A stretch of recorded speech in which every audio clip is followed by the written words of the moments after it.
অসময়ের বন্যা ও তিস্তাপাড়ের ভাঙনে কুড়িগ্রাম লালমনিরহাটের ফসলের ব্যাপক ক্ষতি হয়েছে। পানি নেমে গেলেও এখনো রয়ে গেছে ক্ষয়ক্ষতির চিহ্ন। ভেসে গেছে সারা বছরের কষ্টের ফসল। এতে চরম লোকসানে পড়েছেন কৃষকেরা। নষ্ট হয়ে গেছে অন্তত ৩,০০০ হেক্টর জমির ক্ষেত খামার। কুড়িগ্রামের রাজারহাট উপজেলার চর গতিয়াশ্যাম এলাকার হবিজল মিয়া ২ একর জমি লিজ নিয়ে ফসল আবাদ করলেও অকাল বন্যায় নষ্ট হয়ে গেছে সব। এখন ৩ থেকে ৪ ফুট বালুর নিচে ঢেকে আছে তার কষ্টের ফসল। বন্যা আসে একেবারে বালা পড়ি, এমন ক্ষতি হচ্ছে আর সারা যায় না। একই অবস্থা জেলার ৫০০ হেক্টর ফসলি জমির।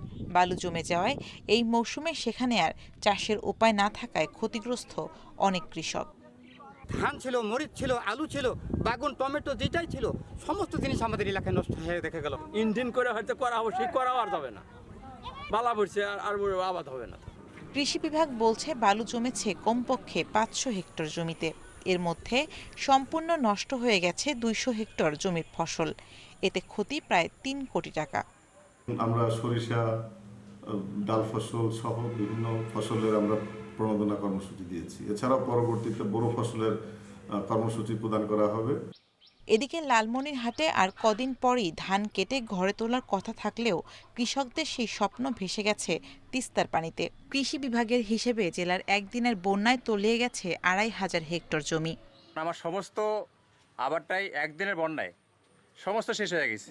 এখন পাকা ধান, এখন মনে করো ধান নষ্ট হয়ে গেছে। এখন কিভাবে চলবো, কিভাবে বাচ্চা খোঁচা মানুষ করবো? ৩০ কোটি ৪৬ লক্ষ টাকা আমাদের ক্ষয়ক্ষতি হয়েছে এবং আমাদের এর মধ্যে এই আওতায় প্রায় ১৭,০০০ কৃষক পরিবার এখানে ক্ষতিগ্রস্ত হয়।